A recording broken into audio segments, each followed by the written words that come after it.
gusto, como siempre, poder saludarles. Bienvenidos entre todos. ¿Usted sabe qué tiene que ver la organización civil o las organizaciones civiles con el Estado de México y con la cruzada contra el hambre y qué surge de todo ello? Bueno, pues aquí le estaremos platicando esta noche. La invitación para que nos acompañen entre todos. Bienvenidos.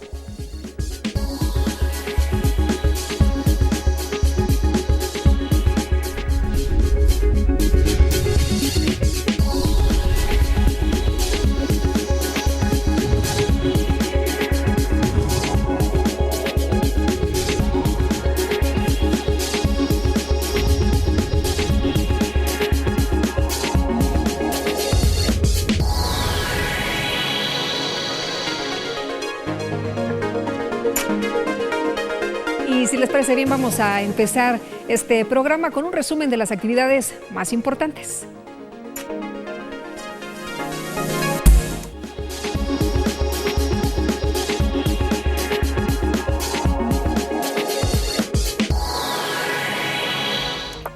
En sesión extraordinaria, el Consejo General del IEM, en forma supletoria, dio cumplimiento a las sentencias emitidas por el Tribunal Electoral del Estado de México, por lo que expidió las constancias de asignación a la 9ª y 10ª regiduría del Ayuntamiento de Villa Victoria, así como a la 9ª y 10ª del Ayuntamiento de Tlatlaya.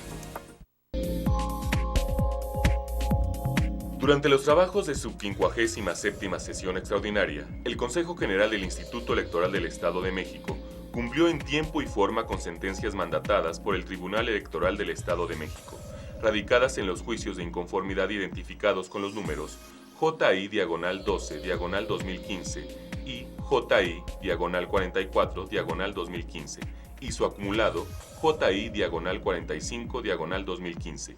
Cabe indicar que en ambos casos se modificó el acuerdo mediante el cual los respectivos órganos desconcentrados del IEM realizaron la asignación de regidores y, en su caso, síndico de representación proporcional, por lo que se hizo la entrega de las constancias a las representaciones de los partidos políticos, en el primer caso a los partidos Acción Nacional y del Trabajo, y en el segundo a los partidos Revolucionario Institucional, Verde Ecologista de México y Nueva Alianza.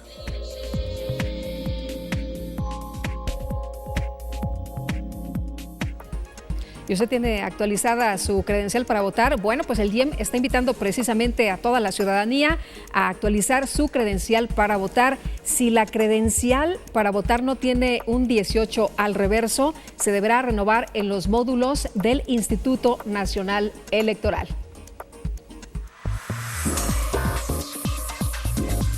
A las y los ciudadanos de la entidad cuya credencial para votar no tenga un número 18 al reverso, el Instituto Electoral del Estado de México los invita a que la renueven, toda vez que a partir del próximo 1 de enero perderá vigencia y, en consecuencia, quienes no la actualicen no estarán inscritos en el padrón electoral ni en la lista nominal de electores del Estado y tampoco la podrán utilizar como identificación oficial.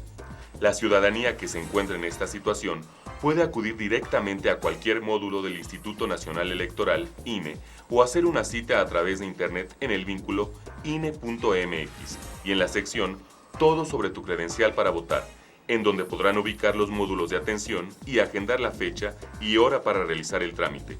Asimismo, para mayores informes, pueden llamar desde cualquier lugar del Estado de México al teléfono sin costo 01800 433 2000. Y como siempre, interesantes las conferencias en el Instituto Electoral del Estado de México. Continúa el ciclo de conferencias de reflexiones sobre la democracia desde el Estado de México, otoño 2015. Durante la 5ª conferencia del ciclo, el pasado martes, la doctora Luisa Béjar, investigadora de la UNAM, dictó la conferencia Representación y Participación en los Sistemas Democráticos.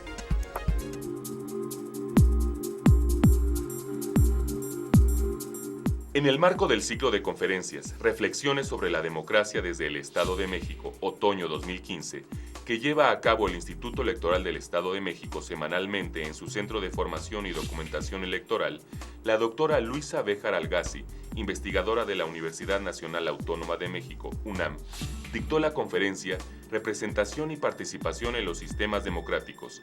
En su disertación, destacó que si bien los procesos electorales abren la puerta a la representación política, la participación de las y los ciudadanos no se limita únicamente a los comicios, pues debe seguir acompañando el proceso de toma de decisiones.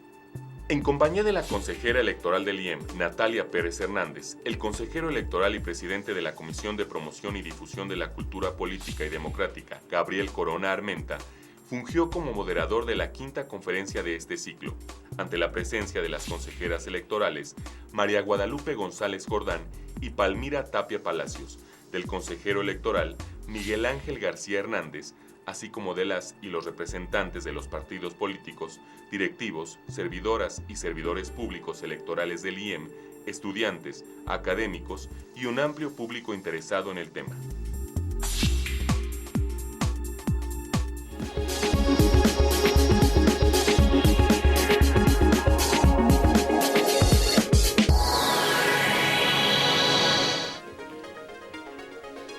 Bueno, pues ahí las actividades más importantes del instituto, y también les quiero invitar a ver un fragmento de lo que tuvimos en el programa anterior.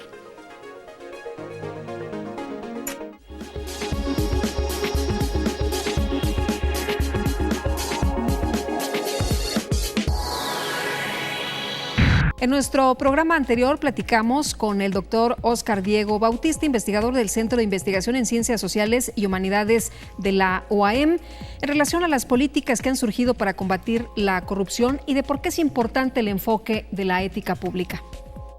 Hay un organismo de Naciones Unidas que ha dicho que México ocupa el segundo lugar a nivel mundial en impunidad. Y esto pues es grave, esto significa que los peces gordos siguen estando ahí y que no pasa nada, ¿no? Entonces sí hay que crear herramientas más prácticas para verdaderamente intentar frenar estos actos de corrupción. El informe PISA que realiza la Organización para la Cooperación y el Desarrollo Económico, precisamente Finlandia siempre ocupa los primeros lugares. Y eso habla de que tienen un nivel alto en educación y valores. Y entonces desde la política de Estado le dan prioridad a los valores, le dan prioridad a la educación, y esto hace que, bueno, pues de la sociedad surgen los cuadros que van a nutrir a los servidores públicos. Y luego tienen estos instrumentos éticos que de alguna manera fortalecen esos valores. El espíritu de servicio, que es el bien interno de todo servidor público, lo tienen bien metido. Entonces, cuando alguien les intenta sobornar, se indignan. Claro. ¿Cómo me quieres sobornar? O sea, ¿qué te pasa? ¿No? Dicen. Pero obviamente eso es todo, para llegar a esa conducta está acompañado de todo un andamiaje que hace que el individuo tenga honor, integridad, dignidad. La corrupción no se puede erradicar. En ninguna parte del mundo se ha erradicado la corrupción. Ni en Finlandia, ¿no? Ni en ninguna época de la historia. No, la corrupción es algo latente, siempre va a estar ahí. Pero es algo que sí se puede controlar, dominar, tener ahí mínima y dejar o impedir que crezca, ¿no? Si quieres ver el programa completo, te invito a que visites nuestra página www.iem.org.mx.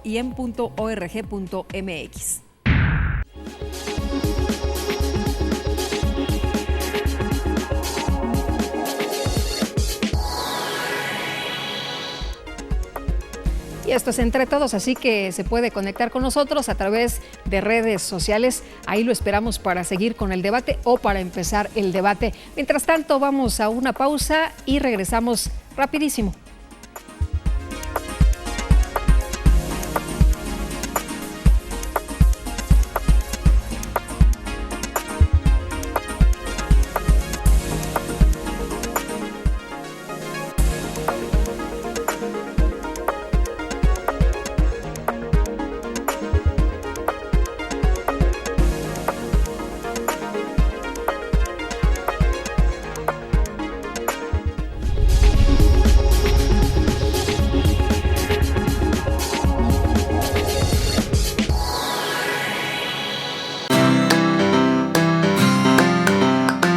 Tomaste el tiempo. A ti que participaste. A ti que nos diste tu confianza. A ti que te informaste para ejercer tu derecho. A ti que decidiste para hacer del 7 de junio un día especial. Y te diste un tiempo para el futuro de nuestro estado. A ti que votaste.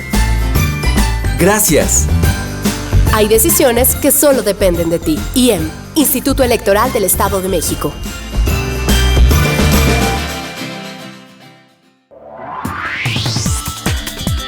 Detrás de tu voto hay buenas noticias.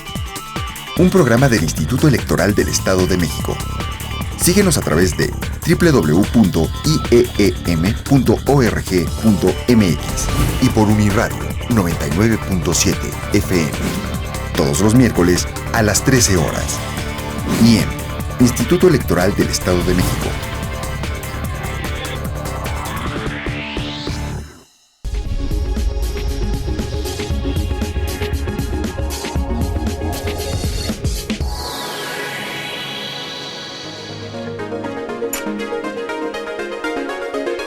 Nos acompaña aquí esta noche en el estudio el doctor Jorge Arzate Salgado, uno de los coordinadores de este libro del que estaremos platicando hoy, las organizaciones de la sociedad civil y su relación con el desarrollo social en el Estado de México, una visión compartida en la cruzada contra el hambre. ¿Cómo estás? Qué gusto, bienvenido. Buenas noches. Muchas gracias, Lupita Juárez, por tu invitación.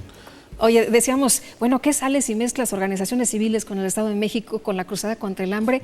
Pues este libro, ¿no? Bueno, sale este libro que tiene una factura fabulosa, un libro publicado por el Consejo Editorial de la Administración Pública del Estado de México y que nace como iniciativa de la Secretaría de Desarrollo Social y nuestra Facultad de Ciencias Políticas Sociales de la Universidad Autónoma del Estado de México. Tú eres uno de los coordinadores. Así es. ¿Cómo está conformado este libro? ¿Qué es lo que vamos a encontrar? Bueno, en este libro vamos a encontrar varias cosas. Vamos a encontrar mucha información, vamos a encontrar conceptos en torno a lo que es la participación ciudadana y también en torno a lo que son las organizaciones de la sociedad civil, por una parte. Y luego vamos a encontrar también una serie de discusiones en torno a la problemática del hambre, de la alimentación en el Estado de México y cómo las organizaciones de la sociedad civil han contribuido a trabajar este problema, ¿no? Oye, mucha gente diría, bueno, es una obligación del Estado solventar esta situación. ¿Por qué sí es importante la participación de la ciudadanía? Bueno, primero hay que decir que la participación ciudadana es algo muy importante en una democracia. Si no hay participación de la ciudadanía en los asuntos públicos, en el bien común, tenemos una democracia que le falta algo. La participación ciudadana es la acción sustantiva, vital, que da sentido profundo a nuestras democracias, que las hace algo vivo, ¿no? Algo, ¿por qué no decirlo, creativas, ¿no?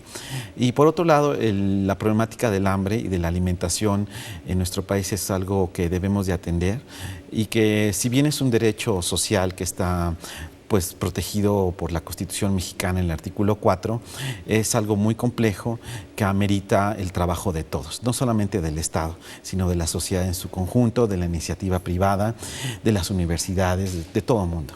¿Por qué no participar de manera individual? ¿Por qué este llamado a las organizaciones no gubernamentales? Bueno, porque dotar de alimentación a todos los ciudadanos es un asunto muy complejo.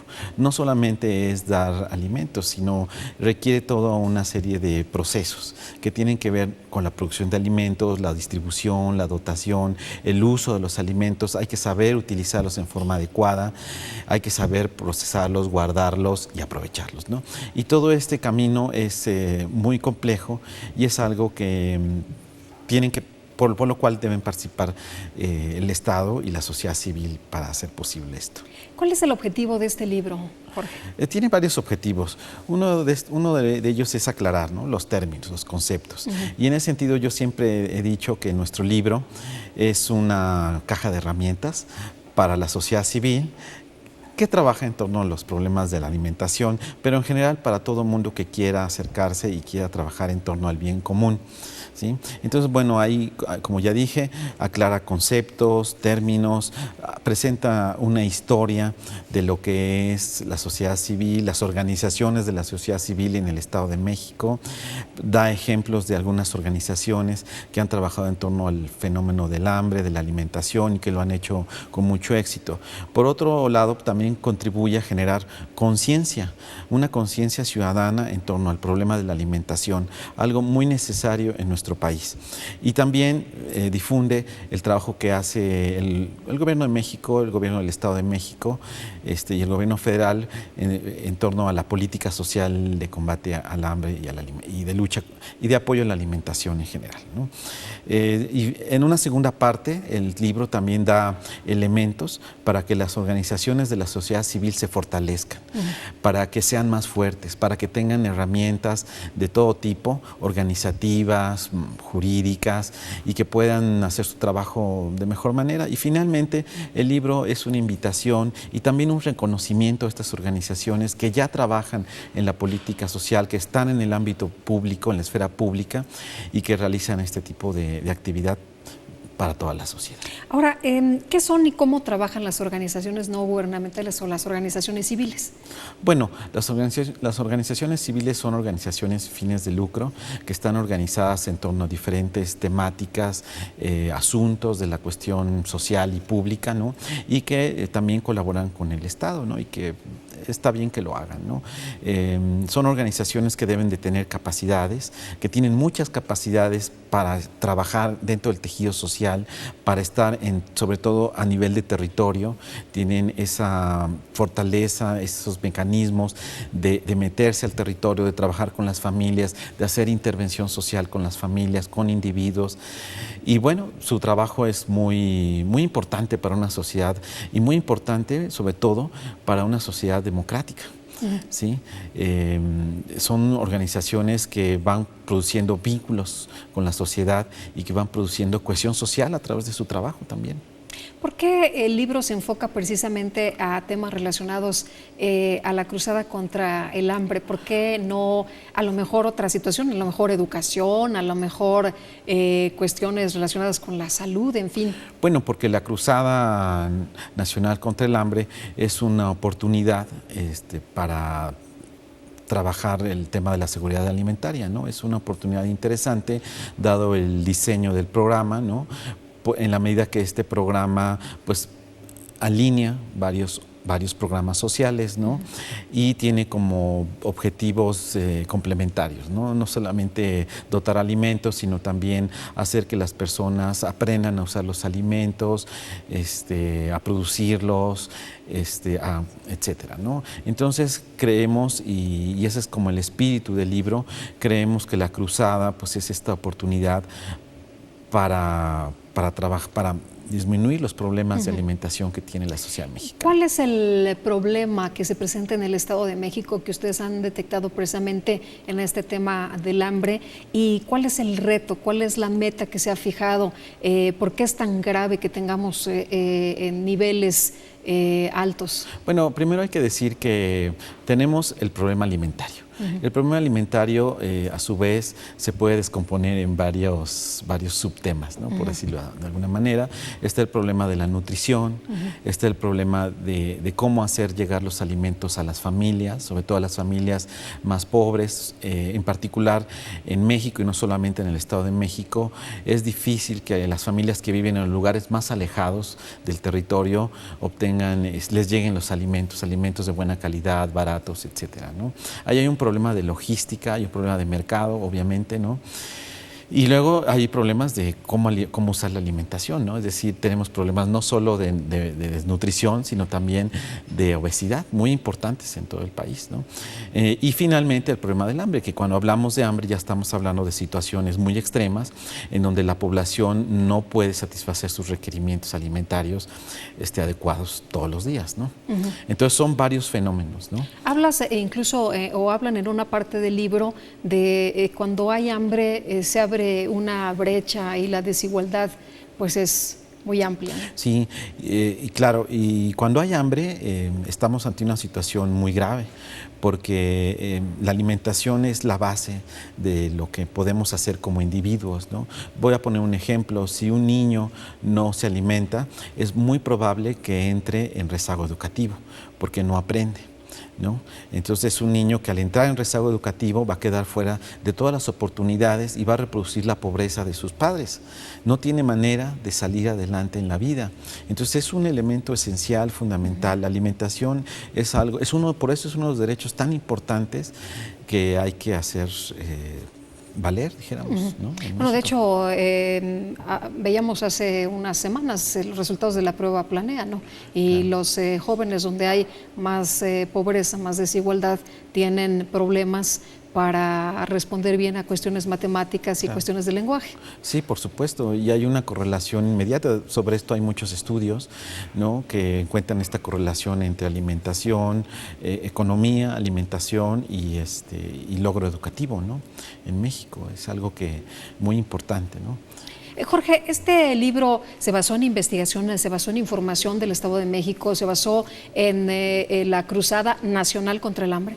Sí, bueno, es un libro que se construye básicamente con información bibliográfica y hemerográfica, y también se retoman estadísticas pues del Gobierno del Estado de México, estadísticas que maneja la Secretaría de Desarrollo Social, y hay un fuerte componente también conceptual. Y en el caso del hambre como forma de desigualdad, nos hablas de esto que es tan importante combatir, pero ¿en qué momento puede entrar la ciudadanía de una manera activa?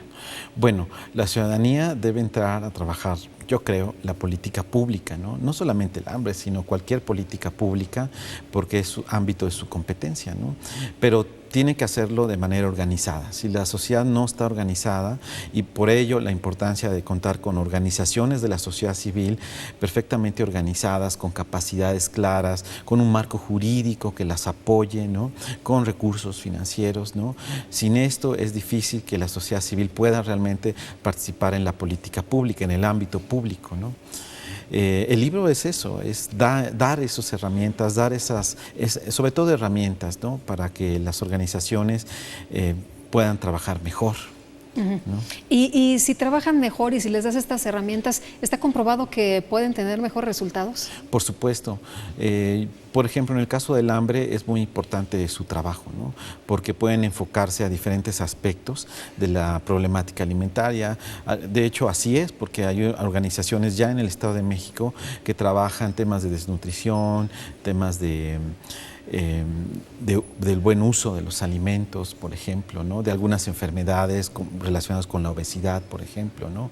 Entonces son temas muy importantes que estas organizaciones tienen toda la capacidad para intervenir y tener resultados importantes, ¿no? Vamos a una pausa, tenemos que irnos a unos comerciales. Si nos permites, regresamos de inmediato. La invitación para que continúe con nosotros aquí, Entre Todos.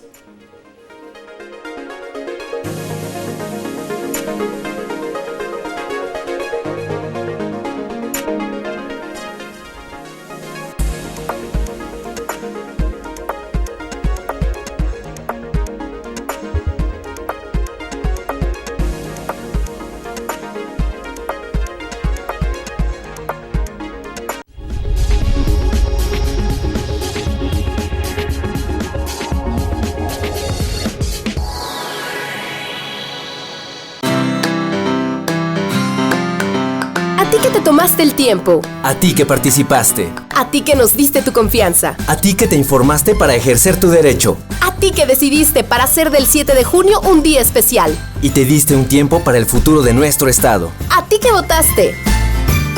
Gracias. Hay decisiones que solo dependen de ti. IEM, Instituto Electoral del Estado de México.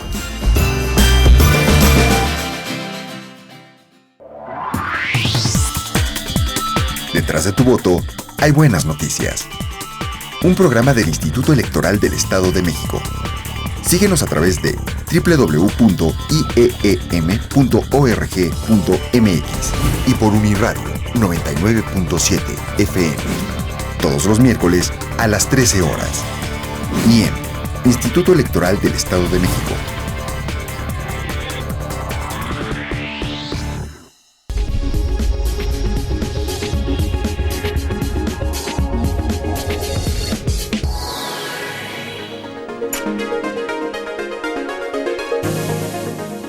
Estamos de regreso. Muchas gracias a usted que continúa con nosotros aquí Entre Todos. Y bueno, nos quedamos en este tema de las organizaciones, por qué son tan importantes, pero también por qué es un trabajo complementario. Muchos de nuestros amigos seguramente estarán preguntándose, bueno, si ya este trabajo lo hacen en la Sedesol, ¿por qué tienen que estar trabajando las organizaciones no gubernamentales? Pero si te parece bien, vamos a escuchar la voz de la ciudadanía y continuamos con esto.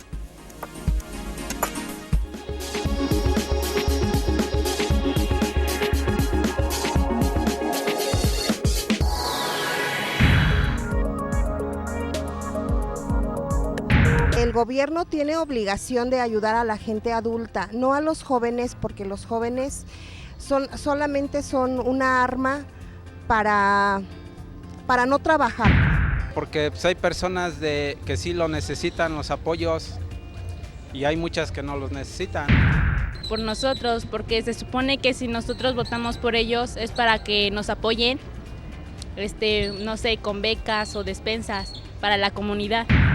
Porque hay gente que lo necesita, pero es mal se puede decir diseñado o decirle el apoyo a gente que en realidad no lo necesita y se lo dan. Sea como sea, es una ayuda y está bien para las personas que lo lleguen a necesitar, porque hay muchas personas que no tienen los recursos necesarios y pues con esa ayuda pues, se aliviana, ¿no? Es obligación de darles apoyo a todos, por eso pagamos impuestos. Me parece que están bien los de la tercera edad porque hay ancianos que no cuentan con ningún apoyo y que sus hijos no les ayudan. Sí, pero también hay otro del mismo programa, pero si tienen hijos, hay veces que se aprovechan de los ancianitos, ¿no? Con riesgo de que les quiten su dinero.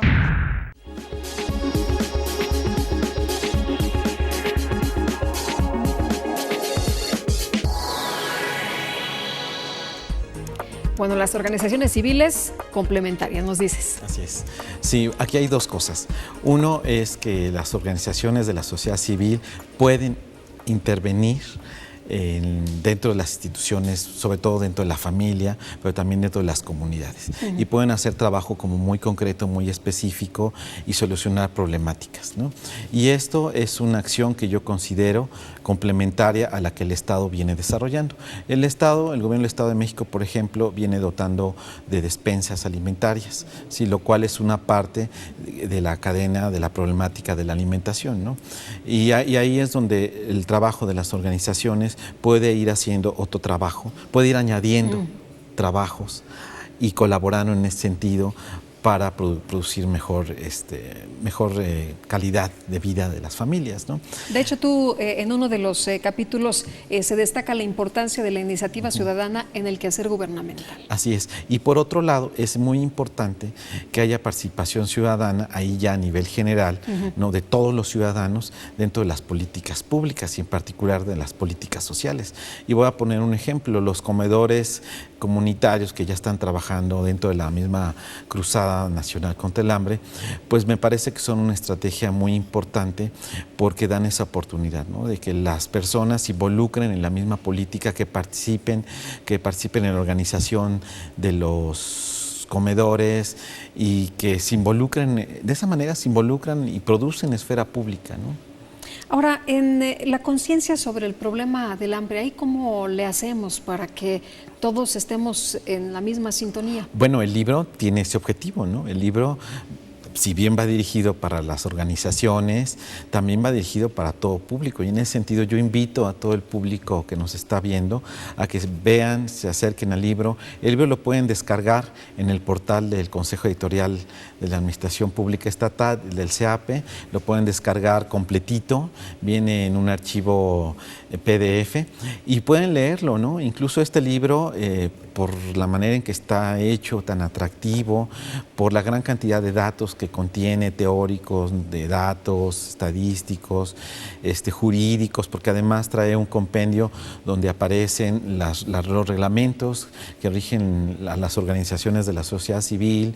Viene incluso también un directorio de organizaciones que ya están trabajando en torno a diferentes políticas públicas. Si alguien te está viendo, ¿no?, en estos momentos y te está escuchando y dice, yo quiero participar, a mí me interesa el tema, cómo hago una organización civil, cómo me constituyo, aquí pueden tener información, puede tener, ¿no?, elementos para todo eso.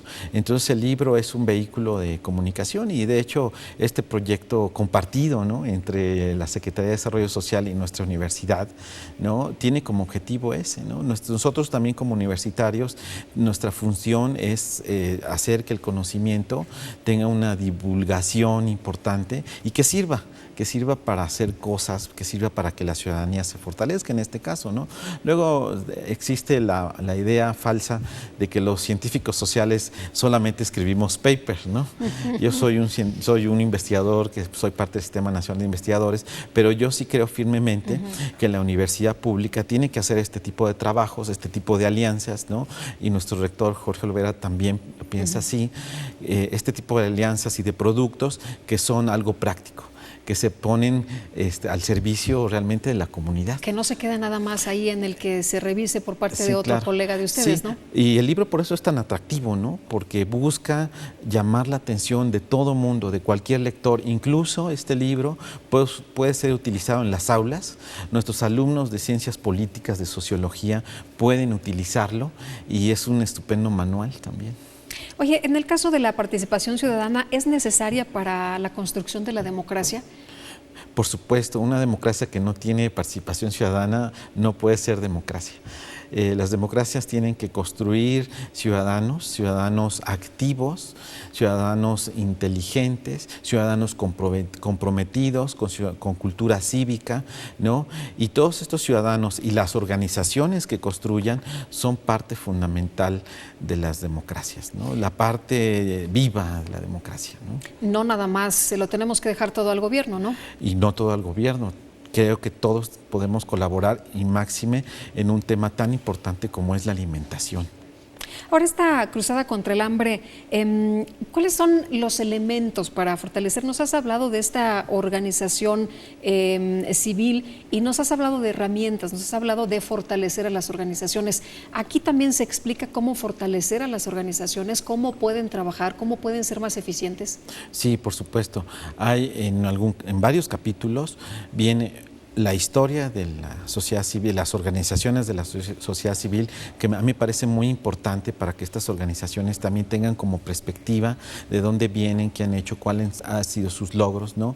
Y por otro lado también se hace hincapié en una serie de mecanismos que pueden fortalecerlas, ¿no? Por ejemplo, se propone mejorar todo el aspecto de organización, de administración de las mismas organizaciones, etcétera. ¿A la gente le interesa estar participando de esta forma en una organización civil? ¿Crees que hay más interés, que la gente realmente quiere estar más involucrada?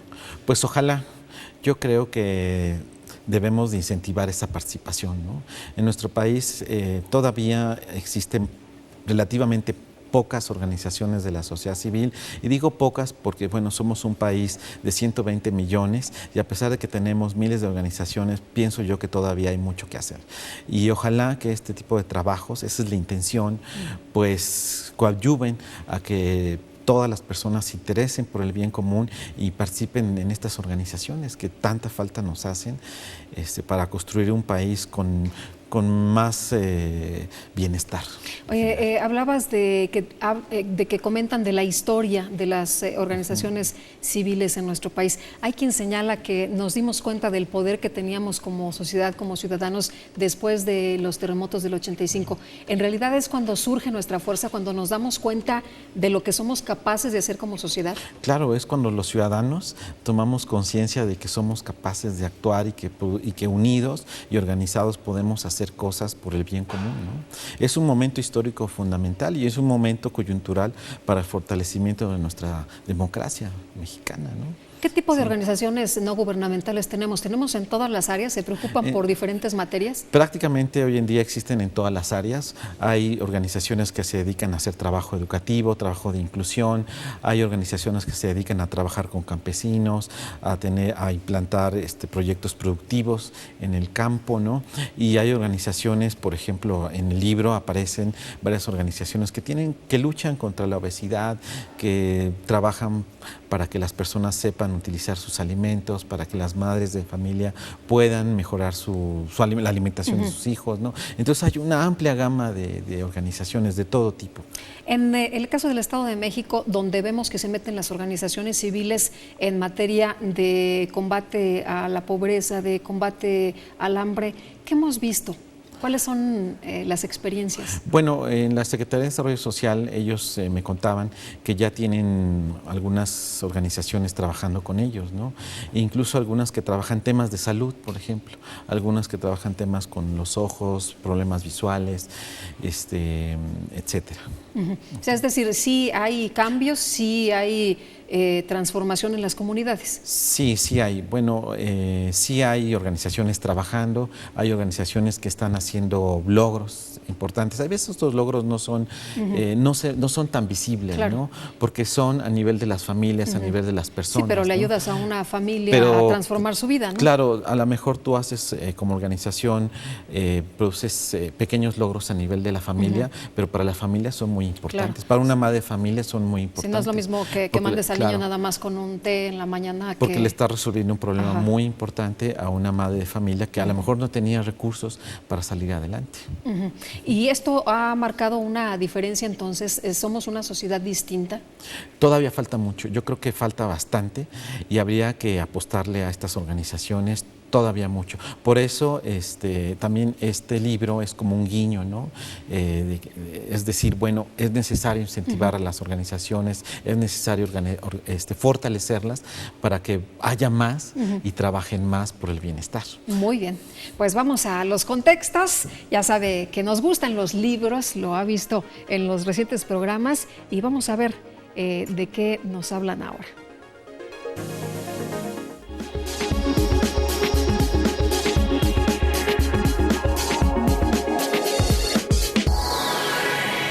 Tenemos aquí ante ustedes la presentación de un libro que se titula Violencia de Género en el Estado de México, análisis de las políticas gubernamentales de prevención, atención y sanción.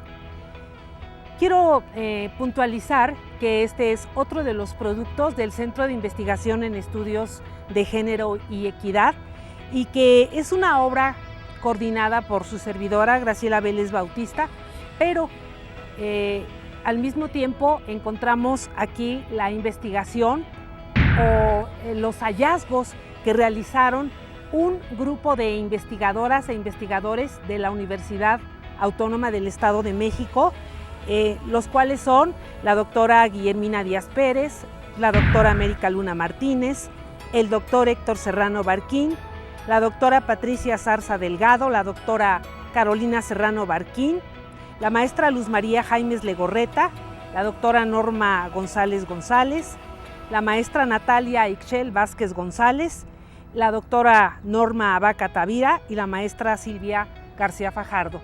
Es un grupo de trabajo que está dedicado a la investigación sobre género en esta universidad y que entre todos ellos formamos una red de investigación de cuerpos académicos de la Universidad Autónoma del Estado de México.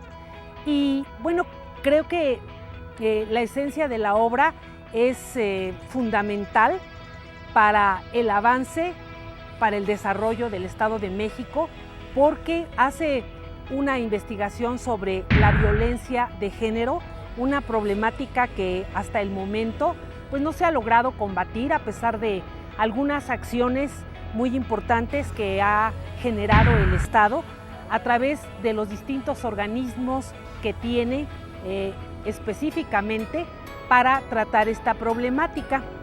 El caso es que esta investigación está hecha sobre organismos del Estado de México, como es el Consejo Estatal de la Mujer y Bienestar Social, la Procuraduría General de Justicia, la Secretaría de Seguridad Ciudadana, la Secretaría de Salud y el DIF, el que trata asuntos sobre la familia, las mujeres y los niños. Y en esta obra ustedes se pueden dar cuenta, si gustaran leerla, de cómo se está atendiendo la violencia de género en el Estado de México, cuáles son sus logros, cuáles son sus deficiencias y por eso mismo la ponemos a su consideración.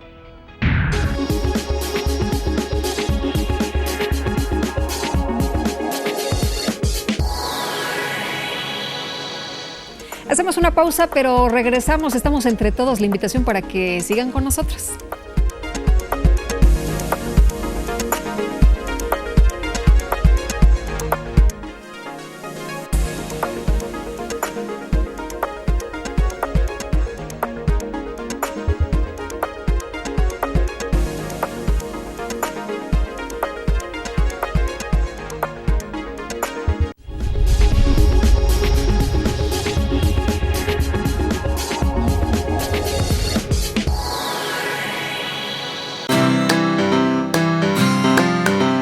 A ti que te tomaste el tiempo. A ti que participaste. A ti que nos diste tu confianza. A ti que te informaste para ejercer tu derecho. A ti que decidiste para hacer del 7 de junio un día especial. Y te diste un tiempo para el futuro de nuestro estado. A ti que votaste.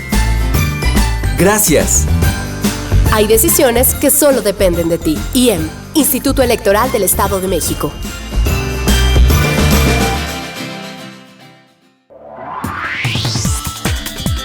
Detrás de tu voto hay buenas noticias. Un programa del Instituto Electoral del Estado de México. Síguenos a través de www.ieem.org.mx y por Uniradio 99.7 FM. Todos los miércoles a las 13 horas. IEM, Instituto Electoral del Estado de México.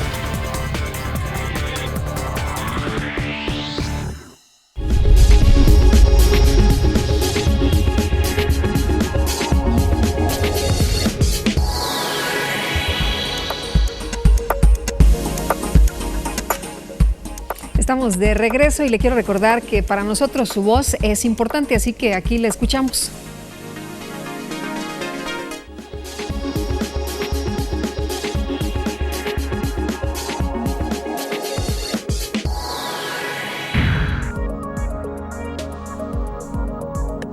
Yo no estoy muy de acuerdo con los programas de asistencia social porque muchas veces no son utilizados para lo cual es su fin o su objetivo.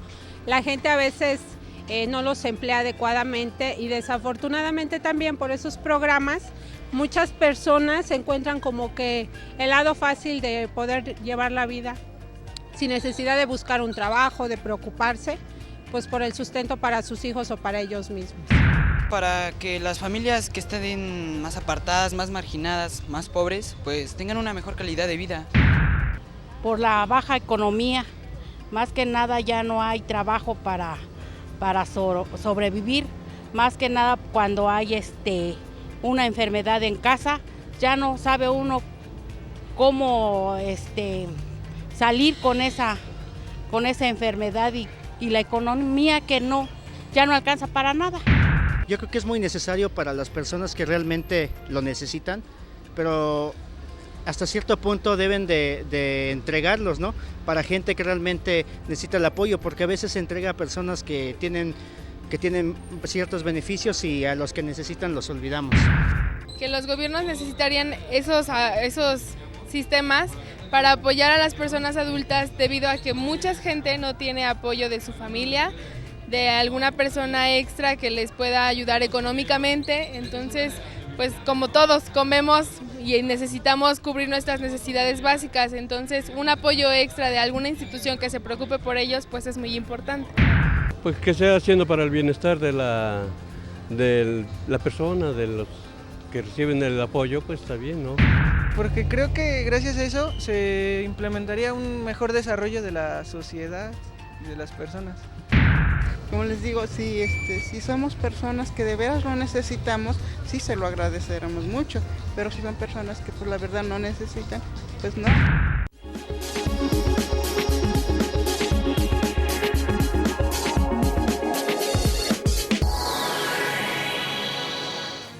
Y Jorge, nos platicabas de cómo hicieron este libro, de que hay 3 coordinadores, pero también platícanos, aparte del trabajo de ustedes, de quiénes son los coordinadores, también de quiénes participan en los textos, de los autores. Sí, bueno, este es un trabajo que surge por iniciativa de la maestra Lourdes Navanájera, que es directora de programas sociales de la Secretaría de Desarrollo Social del Gobierno del Estado de México, y participa con nosotros también la maestra Yanet Socorro Valero Vilchis, que es actualmente la directora de la Facultad de Ciencias Políticas y Sociales. Entonces, bueno, nos ponemos a trabajar y se integraron a nuestro grupo, a nuestro equipo, 2 personas de la Secretaría, que es María Esther Zúñiga y Laura Ocampo, quienes ellas elaboran los 2 primeros capítulos del libro. Se trata de estos capítulos donde se describen a las organizaciones, se hacen, como ya dije, se mencionan todos los conceptos de qué es la participación ciudadana, qué son las OSCs, ¿sí? Y también todo el capítulo sobre lo que es el diseño y el trabajo que hace la Cruzada. Y después hay un tercer capítulo en donde colaboran dos profesoras de nuestra Facultad de Ciencias Políticas y Sociales, la doctora Guillermina Díaz Pérez y la maestra Natalia Ixchel Vázquez. Este capítulo también es muy interesante porque ellas lo que proponen es ver al trabajo de lucha contra el hambre como una estrategia para producir paz, para producir no solamente bienestar, sino producir paz, ¿sí? En la medida que se puede erradicar el hambre y todas sus manifestaciones, estamos produciendo contextos favorables para la eliminación de formas de violencia. Claro. De hecho, aquí tengo el dato que me había parecido importante. Paz, desarrollo y sociedad civil, una apuesta común para la satisfacción de las necesidades. Así es, ¿no? Y este capítulo en ese sentido es bien interesante porque va más allá de la nutrición, por ejemplo, ¿no? Y ve a estas acciones de política pública y de acción de la ciudadanía como fundamentales para generar contextos que nos prevengan de la violencia. Sí. ¿No?